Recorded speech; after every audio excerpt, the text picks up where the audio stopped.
Hussein. May Allah grant us in this dunya his ziyarah, and in the next life his shafa'ah. Illuminate your hearts and majalis with a loud salawat for Muhammad and Al Muhammad. Allahumma salli ala Muhammad wa ali Muhammad. Respected brothers and sisters, mu'mineen, mu'minat of the Singapore Jama'at, Assalamu alaikum wa rahmatullahi wa barakatuh. Amir al-Mu'mineen Ali ibn Abi Talib alayhi salam took his companions to the graveyard one day. He took them to the graveyard, and then the Imam began to speak to the dead. He started to address them and say this: Ya ahl al-turbati wa ya ahl al-ghurba, amma al-diyaru faqad sukinat, wa amma al-amwalu faqad qussimat, wa amma al-azwaju faqad nukihat. He told them, oh people, you have moved on from this dunya, from this life, and you've transitioned to a new life. And thus you no longer have news from this dunya, from this world. So let me tell you what happened after you departed and left this world. He told them, as for your wealth, your money, it was distributed to other people. As for your homes, it was also given to other people. And as for your spouses, they moved on and remarried other people. So basically, the point that the Imam is trying to tell them is that when you die, life doesn't stop. Life doesn't revolve around you. Everything will continue. It's going to be the same thing happening, but with other people. The same materialistic dunya will continue. Then the Imam told them, هَذَا خَبَرُ مَا عِنْدَنَا. This is the news that I have to bring you.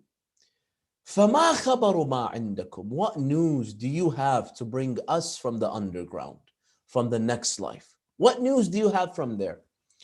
And then the hadith says Imam Ali alayhi salam looked at his companions and he said, أَمَا إِنَّهُمْ لَوْ أُذِنَ لَهُمْ بِالْجَوَابِ لَقَالُوا.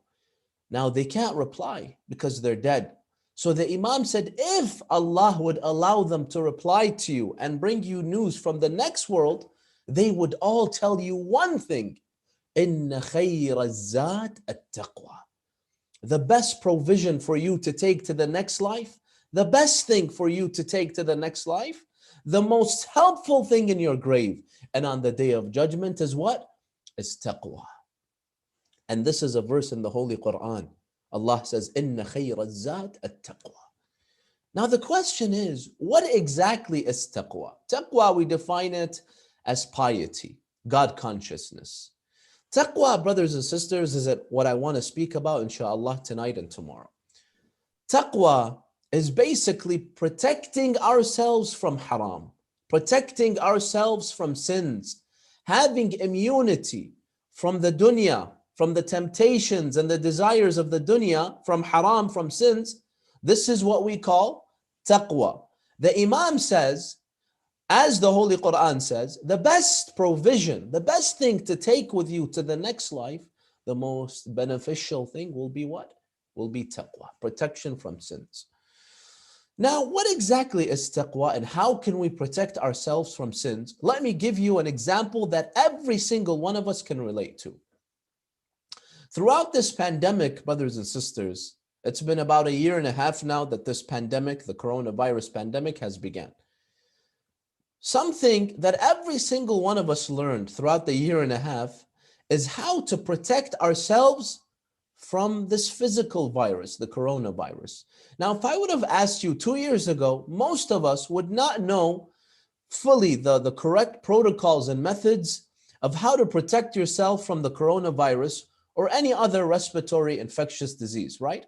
Unless you were a doctor, a nurse, you were someone, a health professional, you wouldn't know too much about this. But now, you and I and everyone else has become a professional regarding how to protect yourselves from the virus. And that's why we have learned over the course of this pandemic that there are two main ways that we can protect ourselves from this coronavirus? Number one, the first way revolves on and then relies on the placing a barrier between us and the virus, an external. This is the external protection from the virus. So how do you place a barrier from the virus? Number one, social distancing. How many times did we hear about social distancing? Do not go close to other people. Keep your distance, correct? Avoid crowds. Avoid poorly ventilated areas. Try to have your gatherings in the outdoors. Make sure you wear a mask. What's the point of this mask that we wear? I know it's annoying. We don't like to wear it. The point is it places a barrier between you and the virus so that it won't enter your body. It won't infect you. Wash your hands on a daily basis all the time. Use hand sanitizer. Now, all of these measures and protocols, the goal of them is what? Is to prevent the virus from reaching you, from infecting you and infecting your respiratory system. So it gives you external protection so that your body doesn't have to put up with the virus, so that your immune system doesn't have to put up with the virus. It's basically like hiring a bodyguard to protect you so that you don't have to fight. This is external protection. This is one method that we all learned and practiced throughout this pandemic, and we continue to do so. And this is why, one reason why we're having our majlis right now on Zoom is because of that, social distancing. So this is number one. The first type of protection from the virus relies on the external protection. Place that barrier, stay away from the virus. Number two, and then we learned there's a second way that we can protect ourselves from the virus. And that second way relies on having strong immunity ourselves. This is the internal protection. Remember the first one, external, stay away from. Number two is the internal protection, strengthening our immunity. Like what?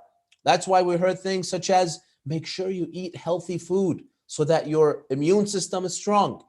Make sure that you exercise. You take vitamin D, vitamin C supplements. Now, of course, it's too late to start now. But if you had already done that before the pandemic started, then you had a strong immune system. Or better yet, better than all of these is to take the vaccine, the COVID vaccine. Now, all of these measures, right? Strengthening your immune system, they enable your immune system to fight the disease. Even if you're surrounded by the virus, even if you're in a crowded area, you will be relatively safe. Yes, there is a chance of the breakthrough infections, but it's still, they say, not too common. This second method is superior to the first method. Why? Because the first method, it relies on staying away from the virus. And we learned, brothers and sisters, throughout this pandemic that no matter how much you take your precautionary measures and how safe you try to stay, at the end of the day, this evil virus will make its way to your respiratory system. And especially with this new strain, Delta, it is so contagious that if you haven't gotten vaccinated already, they're saying that you will eventually get infected unless you lock yourself down in your house and you don't meet any individual. So with the second method, it's much better than the first. Why? Because even if the virus reaches you, you're still safe, right? Even if the virus reaches you, you're still safe. Even if there's a breakthrough infection, it'll be mild symptoms. You can live your life normally. You can meet people. You can go to majalis, and eventually travel will go back to normal. So this second method tells you that even if the virus makes its way, you have that internal protection from the virus. You don't need to always stay away.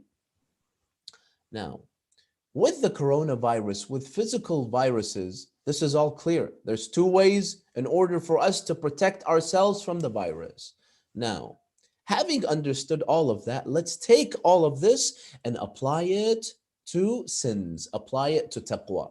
Taqwa, we said, brothers and sisters, is what? Is protection from sins, protection from the temptations of the dunya. How do we protect ourselves from the temptations of the dunya? There's two ways. Remember, in the same way that we have physical viruses like the coronavirus, we have spiritual viruses. Sins, they are spiritual viruses. Vices are spiritual viruses. How do you protect yourself from spiritual viruses, from sins? There's also two methods. Method number one relies on what? On placing a barrier, staying away from sins, staying away from what leads you to sins. Like what? Let me give you a couple of examples. Number one way to stay away from sins and protect ourselves from sins is by social distancing. Social distancing that we apply with the coronavirus, we also have to apply it when it comes to sins. How do I social distance myself when it comes to sins? Number one, the hadith of Ahlul Bayt tell us that make sure you don't hang around people that have bad influence. Friends, your friends, if they are evil, you will also become evil. So what do? Social distance yourself from people that are sinners. Just like you social distance yourself from a person that is infected with the coronavirus, you have to also stay away from people that are infected with this spiritual virus of sins and bad habits and behaviors. The people that we surround ourselves with, we will be affected and influenced by them, like it or not.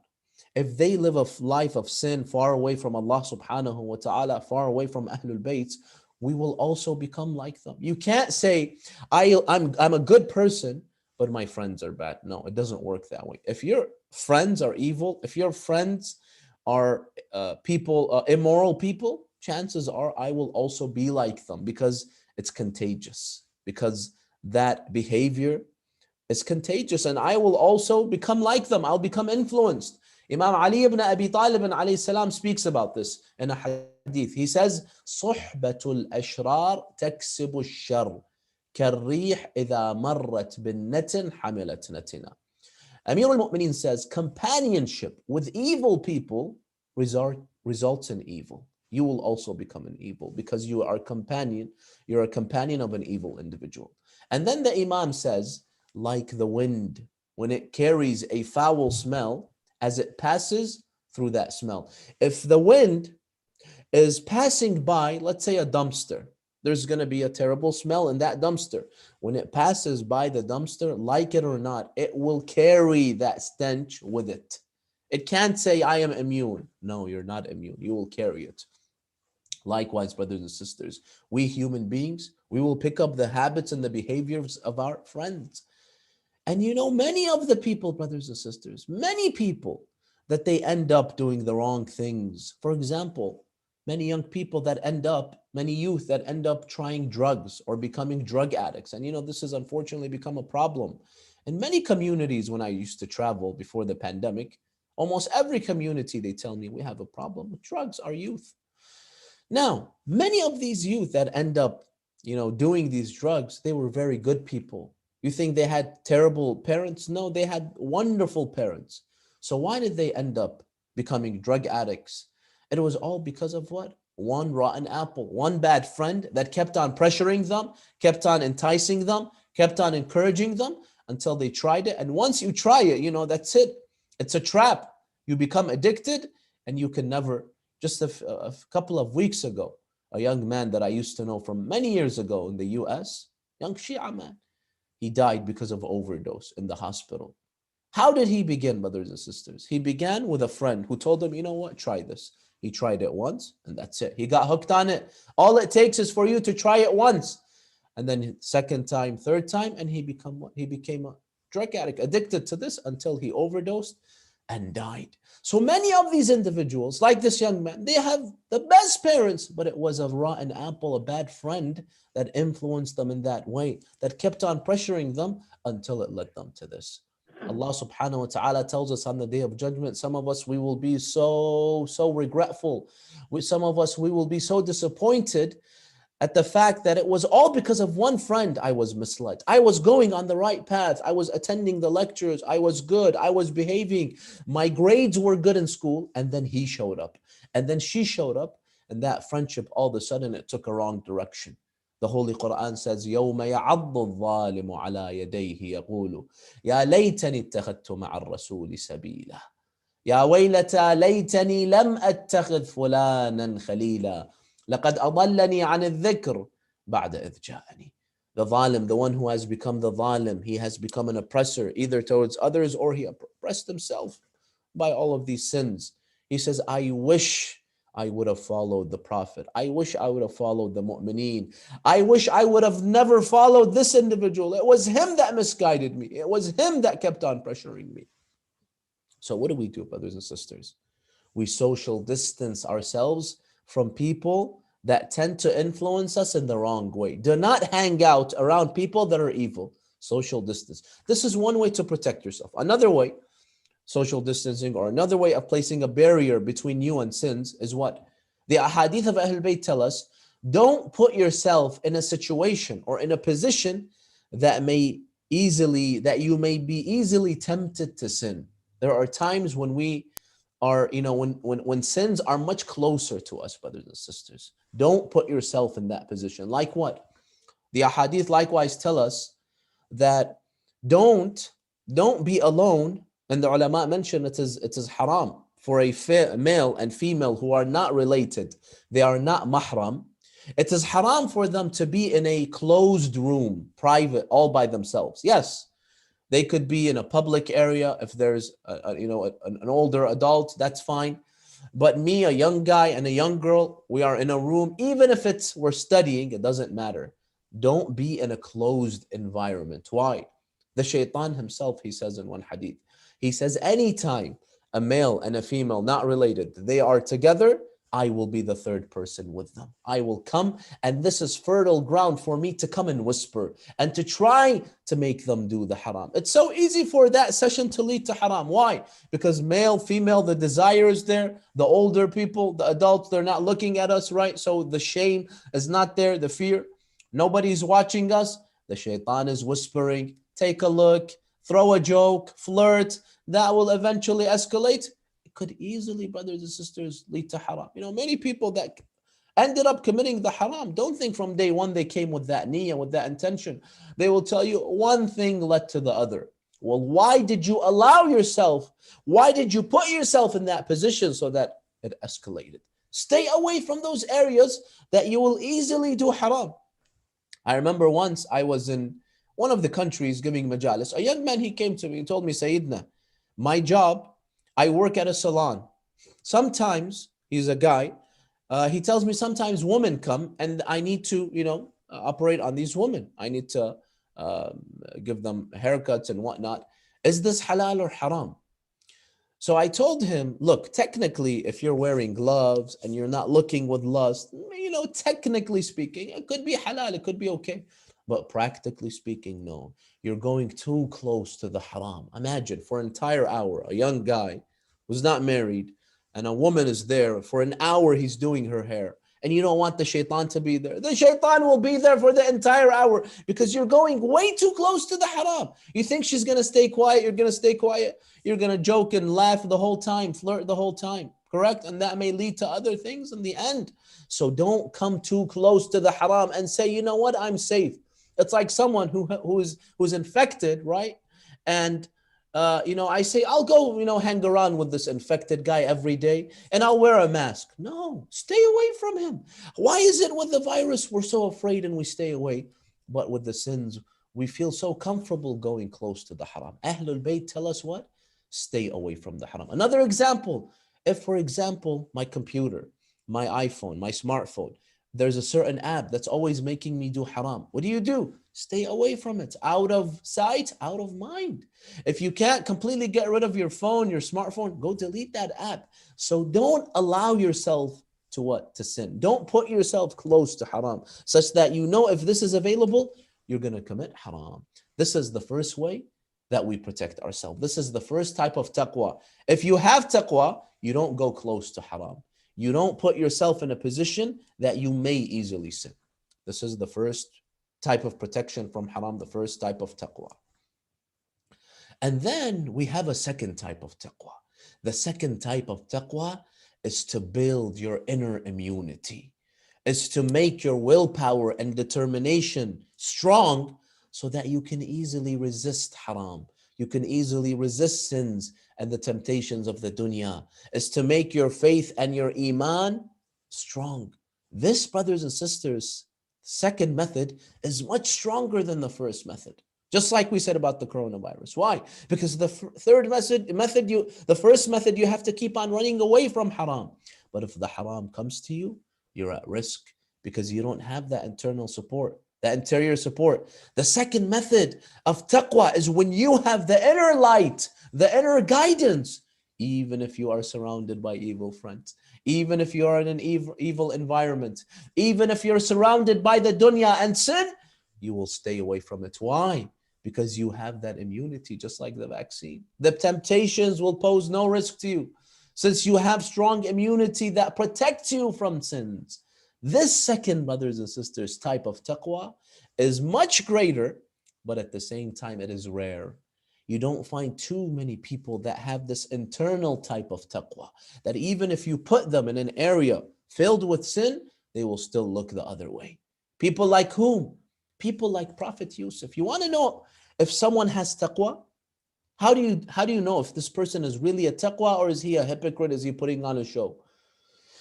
If someone you find the sin is close to him, he can easily sin, but yet he looks the other way, this person is someone that fears Allah subhanahu wa ta'ala.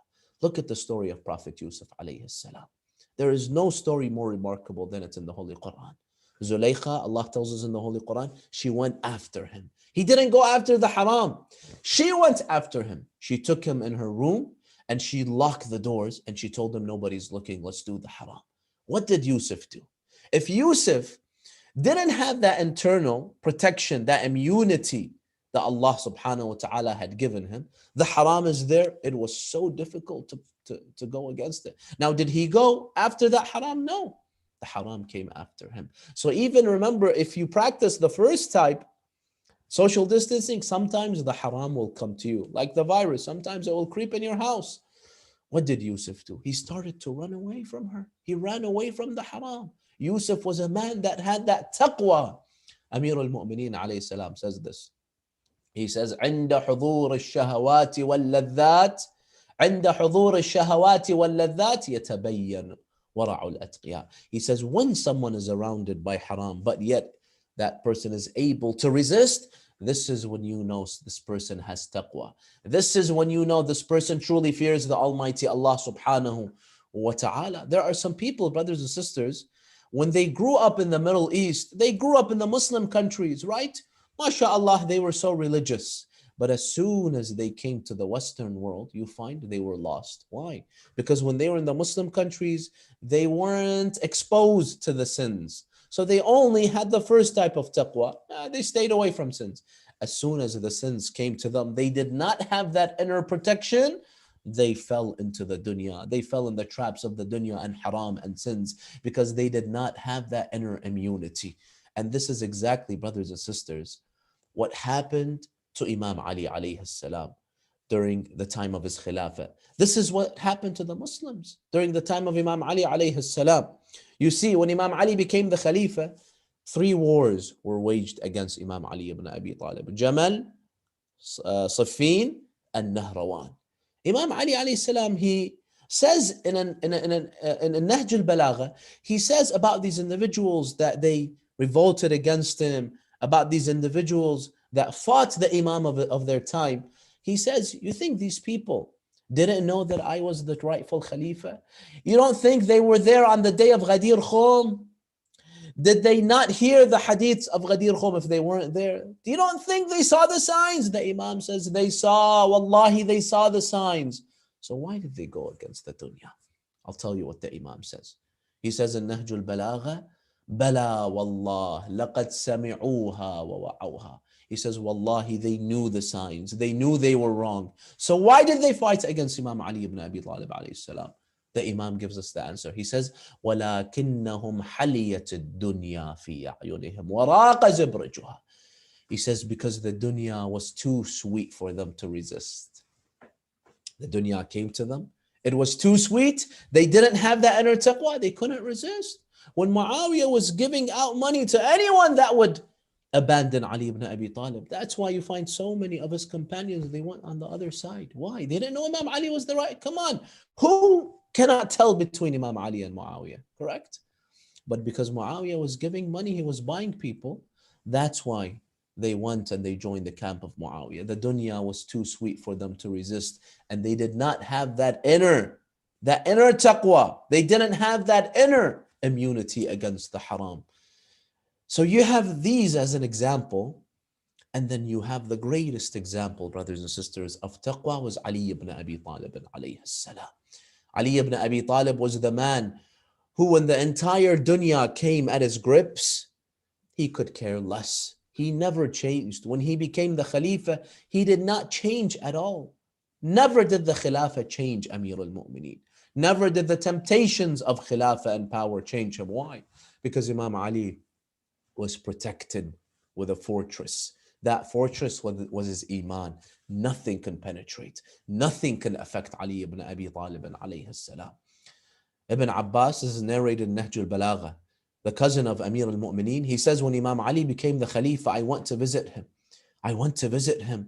And I noticed Ali ibn Abi Talib, you know what he was doing? The first day he became Khalifa, he was fixing his shoes, the holy shoe of Amir al-Mu'mineen. He was fixing it. It was torn, ripped. He was fixing it. Ibn Abbas says, I was so surprised. I told him, Ya Ali ibn Abi Talib, you're the Khalifa now. You're the king. You're the emperor. Come on, brothers and sisters. Who fixes their shoe? Have you ever fixed your shoe? We just throw it away. Something happens. We buy another one, right? Some of us, mashallah, we have 50 shoes in our closets. Imam Ali is the king, but yet he decides to fix his own shoe. Even if Imam Ali wanted to fix his shoe, fine. You have so many servants. Why don't you tell your servants you're the king now? So Ibn Abbas is surprised. Yeah, Ali, you're the Khalifa. Why are you fixing your shoe? You have more important things to do. You know what Imam Ali tells Ibn Abbas? He asks him a question. He tells him, Ya Ibn Abbas, how much is this shoe worth? Now, this is a used, ripped shoe. So based on that day, it really had no resale value. Now, of course, we would pay the entire dunya for the shoe of Imam Ali alayhi salam. But based on back then, it had no resale value. Nobody would buy it. So Ibn Abbas told him it's basically worthless. Imam Ali tells him, this khilafah that you fight over, you people, that you love so much, I love this shoe more than this khilafah. This shoe is more dear to me than this khilafah. Unless I am able to uphold justice. Unless I am able to uphold justice and get rid of injustice. This was Ali ibn Abi Talib. You think he cared about power and wealth and all these things that people fight and kill each other for? No. Why? Why didn't Khilafah change Imam Ali? Even when it came to him, remember, he didn't, no more social distancing because it's right there. You're the king. It did not affect him because he had that inner taqwa. He had that inner immunity, the inner light. He had the taqwa. He had that faith to protect him. Dhirar was a companion of Amir al-Mu'mineen. Muawiyah asked him after Imam Ali was killed, Muawiyah asked him to describe Imam Ali. Amongst the things, it's a very beautiful hadith. Amongst the things that Dhirar said about Imam Ali was this. He says, يقول يا دنيا يا دنيا إليك عني أبي تعرضتي أم إلي تشوقتي. Oh dunya, he used to speak to the dunya. Imam Ali is the man that used to look at the dunya. When the dunya would come to him, he used to look at the dunya and he would tell the dunya, address it, oh dunya, are you messing with Ali ibn Abi Talib? Do you think you can fool Ali? You think you can drag Ali? You think Ali will fight over you, oh dunya, just like all the other people? I am Ali ibn Abi Talib. I am different than everyone else. I will shun the dunya. I will reject the dunya. I won't fight over the dunya. أبي تعرضتي أم إلي تشوقتي هيهات غري غيري لا حاجة لي فيك قد طلقتك ثلاثا لا رجعة فيها. He says, I don't want you. I don't want you. You pose no risk, no challenge. Imam Ali doesn't want the dunya. Find someone else to fool and lure. And then he says, I have divorced you 3 times, meaning complete separation. Even if I wanted you, I can't have you. This is Imam Ali ibn Abi Talib alayhi salam. This was his taqwa, that when the dunya comes to him, he says, I don't want the dunya. When the dunya comes to him, he looks, he turns his face towards the other direction. This is Ali ibn Abi Talib alayhi salam. Suwayd ibn Ghafla, one of the companions of the Imam, he says, I went to visit Imam Ali in his palace one day. It was time for food. Imam Ali was eating. What is Imam Ali ibn Abi Talib, the king, going to have for a meal? He says, when I entered the room, I noticed Imam Ali alayhi salam had only two things in front of him to eat. Number one was milk. And he says it wasn't your normal milk that you and I, brothers and sisters, drink now. He said it was sour milk. Sour milk was the cheaper milk, right? The wealthy wouldn't drink the sour milk, just like today. When it becomes sour, the poor people would drink it, right? Because it doesn't taste so good. He says, I noticed Ali ibn Abi Talib's milk is sour. How did he know that? He says, it was so sour, I could smell the sourness in the room. I said, Allahu Akbar. Ali ibn Abi Talib, the king, he's drinking the cheaper type of milk. He's drinking the sour milk. And then he was holding a piece of bread. Likewise, the bread of the Mawla Ali ibn Abi Talib was not like the bread that you and I eat, the soft, easy bread that we can eat it. He says that the bread of Ali ibn Abi Talib, Suwaid ibn Ghafla says, it was so stale and strong that Imam Ali could not break it. He wanted to eat that bread, he couldn't break it. This is Ali ibn Abi Talib, the lion of Allah. He was having a hard time breaking that bread. He said when he couldn't, break it with his teeth, he tried with his hand. When he couldn't, he used his knee to break the bread. Allahu Akbar. Have you ever had bread like that, brothers and sisters, that you have to break it with your knee? This was the meal of Ali ibn Abi Talib. This was when he was the king, when the dunya was there. So it wasn't when he was young and he didn't have money and you say, well, he didn't have anything to eat. No. He could have eaten the most lavish and extravagant of dishes. This was Ali ibn Abi Talib. Suwaid ibn Ghafla, he says, when I saw Imam Ali eating this food, I was so disappointed. I quickly called Fidda, his servant. I told her, what is this? Can't you bring better food for your Mawla Ali ibn Abi Talib? Fidda told me, my Mawla Ali ibn Abi Talib, he is the one that instructs me to do this. He does not allow me to bring food better than this. He says Rasulullah used to eat humble food and I will eat humble food. This is Ali ibn Abi Talib alayhi salam. How many of us can follow in the footsteps of this great man? This is one story of Suwaid ibn Ghafla.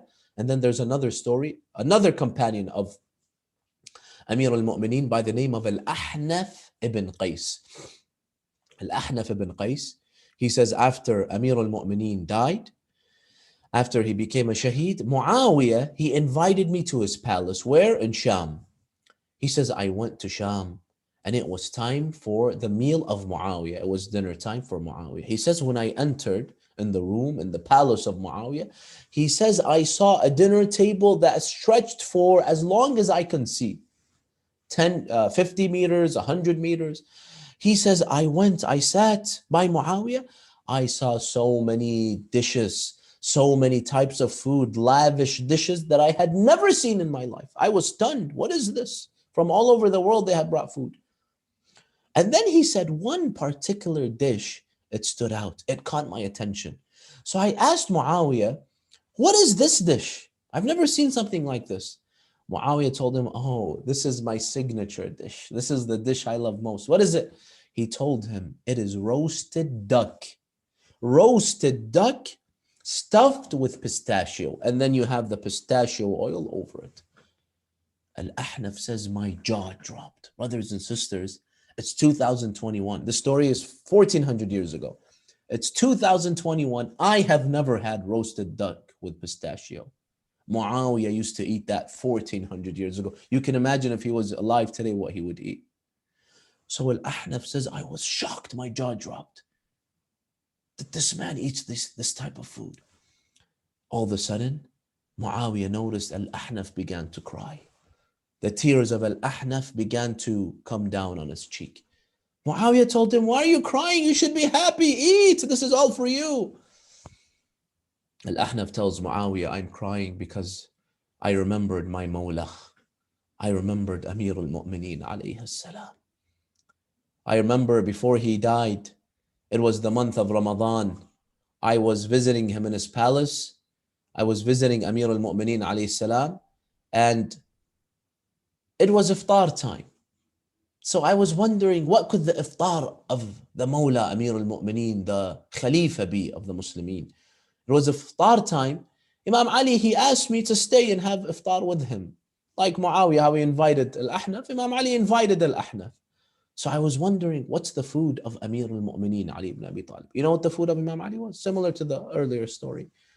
He says they brought a jar. This was the food of Imam Ali, just a jar. One jar. He says the Imam took the jar and he tried to open it. He said the jar was so tightly sealed and closed that Imam Ali could not open it. He was struggling to open it. So I al-Ahnaf asked Imam Ali, Ya Amir al-Mu'mineen, what's inside this jar? Is it gold and silver that you have tightly sealed? What's in it? He told me, no. Sawiq al-Sha'ir. Inside it is Sawiq al-Sha'ir. Sawiq al-Sha'ir, brothers and sisters, is a food you and I probably have never eaten because we're so spoiled. Inside it was the raw barley seeds. The raw barley seeds, we don't eat it anymore, brothers and sisters, because we're so spoiled, because we want all the better foods. This was the food of Imam Ali, the raw barley seeds. So I asked him, why did you close it so tightly? Look at what Imam Ali tells Al-Ahnaf. He says, I closed it so tightly because I don't want Hassan and Hussein to come and open it and change my food. Because Imam Hassan and Hussein, they would see their father eating this food. They didn't want him to eat such humble food. So they would replace his food.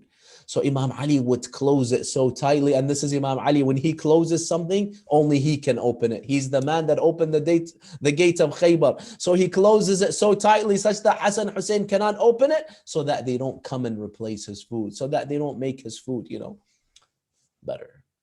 He says this was Ali ibn Abi Talib alayhi salam. This was the meal of Amir al-Mu'mineen. I asked him, Ya Amir al-Mu'mineen, why do you do this? He said, because I am the Khalifa of the Mu'mineen, of the believers, and I have to live like the lowest of people.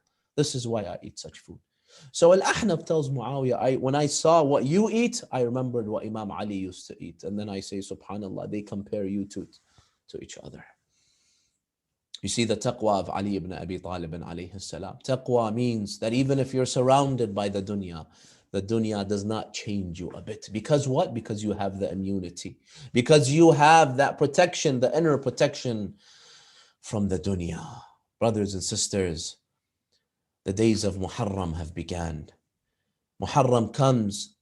Anytime Muharram comes, it comes with its sadness. And Imam al-Hussein alayhi salam and his entire revolution, he has been accused by some in his day and up until this day that Hussein left for Kufa for power, for dunya, because he wanted to be the Khalifa. Now I ask you, when he had such a father like Imam Ali, where he would run away from the dunya, run away from Khilafah, you think Imam Hussein would run after Khilafah when he has such a role model like Amir al-Mu'mineen alayhi salam, who was fixing his shoe and could care less about Khilafah? This all shows you that Imam Hussein alayhi salam did not go and leave to Al-Kufa. He was stopped in Karbala, of course. He didn't do it for the dunya. He did it for the akhirah. He did it to save the religion of Rasulullah sallallahu alayhi wa alihi wasallam. He was invited. 18,000 letters, the people of Al-Kufa, they sent him to come and join. So he went, but then they betrayed him.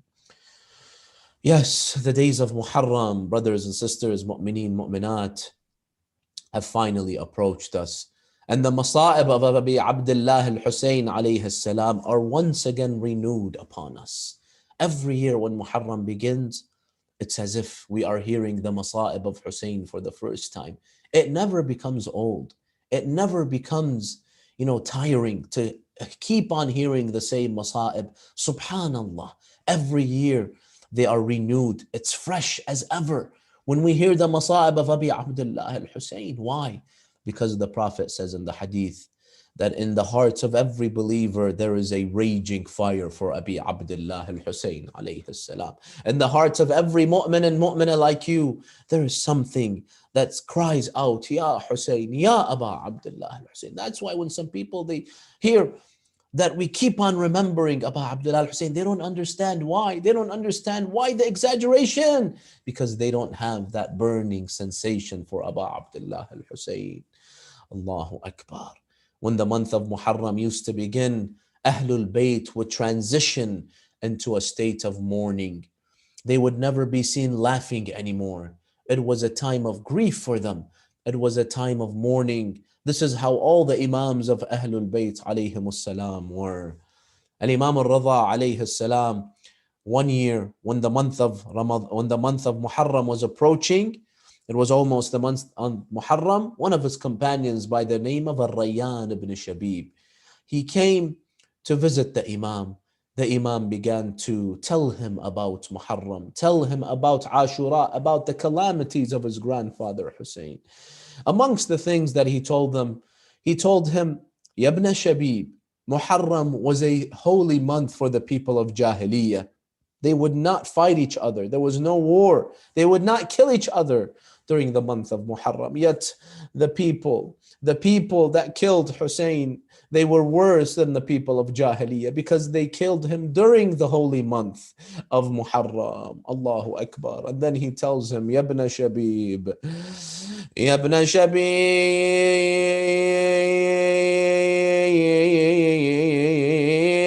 إن كنت باكيا للشيء فابكي للحسين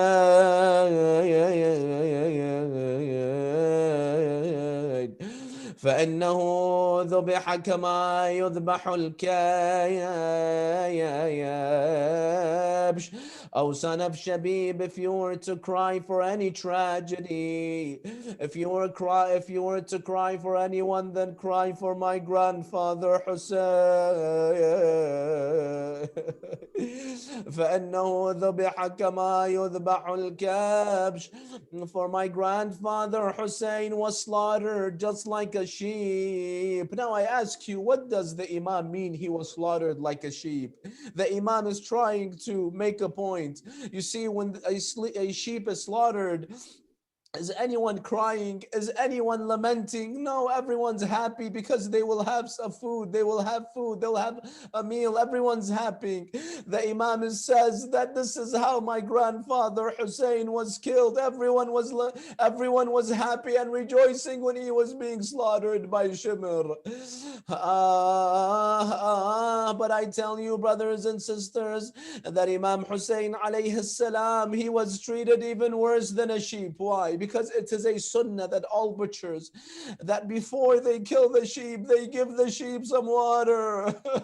But Hussein was killed thirsty. That's why Imam Zainul Abidin, many years later, he was walking in the streets of Kufa. He comes across a butcher shop. He's about to slaughter a sheep. So he asks him, did you give this sheep any water? He says, yes, Yabna Rasulillah. Of course, we always feed the sheep. We give them water and then we slaughter them. The Imam began to cry. He turned towards Karbala and he said, peace be upon you, O Madloom, Ya Hussein. Even the sheep is given water before it is killed. As for you, my dear father, they killed you when you were thirsty. Ya Madloom, Ya Atshan. That's why these are the wills, as of Imam Hussein alayhi salam. He tells us, we the Shia of Imam Hussein alayhi salam, he says, شيعتي مهما شربتم عذب ماء فاذكروني. He has some wills for us, the final wills of Aba Abdullah to Shia. What are they? Listen, you are the Shia of Hussein. He says, oh my Shia, anytime you drink water, remember me. Remember your Imam that was killed thirsty in Karbala. أو سمعتم بغريب أو شهيد فاندبوني. Anytime you hear of a gharib, of anyone that is lonely between strangers, anytime you hear of anyone that was killed shaheed, of a martyr, then say, Ya Hussein,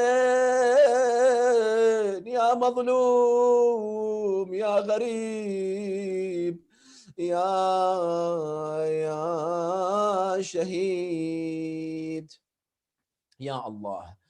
Brothers and sisters, let us raise our hands and supplicate to Allah subhanahu wa ta'ala. Everyone together, Ya Allahu, Ya Allahu, Ya Allah, Ya Allahu, Ya Allah, Ya Allah, Ya Allah. Ya Allah, we ask you to grant us the ability and the tawfiq that we can build the taqwa, that we can achieve taqwa. Grant us taqwa, grant us immunity from sins, protect us from the haram and the dunya. Forgive us of any sins, Ya Allah. Accept our a'mal, answer our hajat. We ask you to hasten the reappearance of Sahib al-Asri wal-Zaman, al-Imam al-Mahdi. Ajjal Allah Ta'ala farajahu al-Sharif. Protect us from this pandemic, all the mu'mineen and mu'minat and their family members. Protect them. If there is anyone that is sick, Ya Allah, give them full shifa. Grant us in this dunya the ziyarah of Ahlul Bayt, and in the akhirah the shafa'ah of Ahlul Bayt alayhim salam. And let us end by reciting Surah Al-Fatiha for all the mu'mineen and mu'minat that have left us. After a loud salawat for Muhammad and Al Muhammad.